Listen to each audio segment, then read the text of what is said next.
Actually আমাৰ হিন্দু মানুহ ওচৰত নাই মন্দিৰৰ কাষত, চব মানে মুছলিম মানুহে ৰক্ষণাবেক্ষণ দেখা শুনা ভাল মন্দ চবেই ইহঁতে কৰি আছে। আমি আছোঁ ইহঁতৰ লগত সহযোগিতা। গড়স্থান আছে, এতিয়াও আছে ওচৰতে, মানে এটাই সীমানা, অসুবিধা নাই আমাৰ কোনো। ইহঁতৰ এইটো এতিয়া মানে গঠন নিদিয়ে, মানে চৰকাৰী গড়স্থান হৈছে ইয়াতে, তাতে লৈ যায় মিলা প্ৰীতিৰে আৰু চলি আছে আমাৰ। পুখুৰীটো আছে, এতিয়া মানে ৰাজবাৰী পুখুৰী বুলি আমি সৰুৰ পৰাই জানিছোঁ। মাৰ মানে পুখুৰী, এই পুখুৰীতে গা পা উঠিছে। এতিয়া পুখুৰীটো মানে নেৰা নেপেৰা অৱস্থা, মানে লেতেৰা ফেতেৰা হৈ আছে, মানে পৰিষ্কাৰ নাই আৰু। পুখুৰীতে গা উঠা ধুইছে। আমি সৰুৰ পৰাই দেখিলোঁ এই অৱস্থা, মানে পানীত থাকে, বাৰিষা টাইমত পানী জমে। পৰৱৰ্তী সময়ত ইয়াৰ বাঘেশ্বৰী মন্দিৰ বুলি কয়। এইটো একচুৱেলি মন্দিৰটো আমাৰ চাপৰৰ ঘূৰ্ণিমাৰী গাঁৱৰ মাজত অৱস্থিত। এই মন্দিৰৰ চাৰিওফালে যিখিনি মানুহ বসতি কৰিছে গোটেইখিনি মুছলিম সম্প্ৰদায়ৰ মানুহ। কিন্তু আমি সৰুৰ পৰাই দেখি আহিছোঁ যে এই মন্দিৰটো ইয়াত আছে।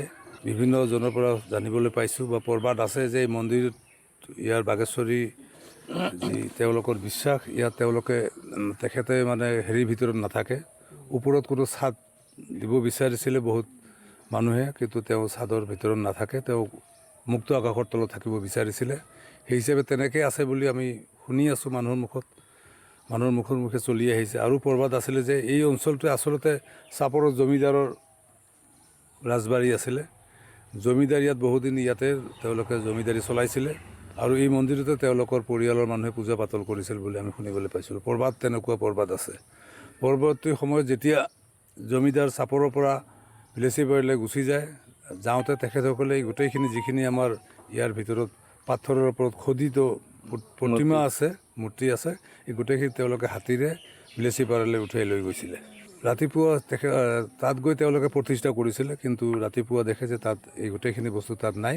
সেইখিনি বস্তু আকৌ ঘূৰি আহি নিজৰ জেগাত, আমাৰ বৰ্তমান য'ত আছে তাতে আহি আকৌ নিজে স্থাপিত হৈছিলে।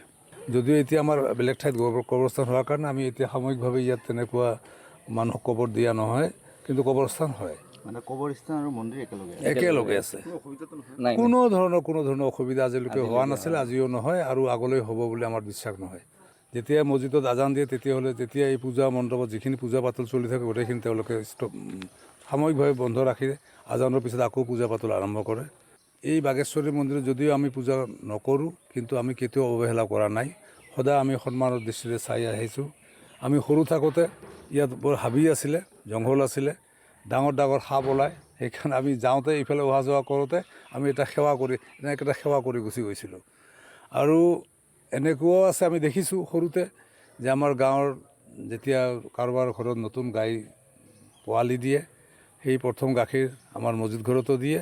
আৰু যিহেতু আমাৰ গাঁৱৰ কাষেদি চম্পাৱতী নৈ বৈ গৈছিলে, সেই চম্পাৱতী নৈত গা ধুই এই তিতা কাপোৰেৰে আহি সেই গাখীৰ ইয়াত থকা শিৱলিংগতো ঢালি দি গৈছিল, আমি দেখিছিলোঁ সৰুতে।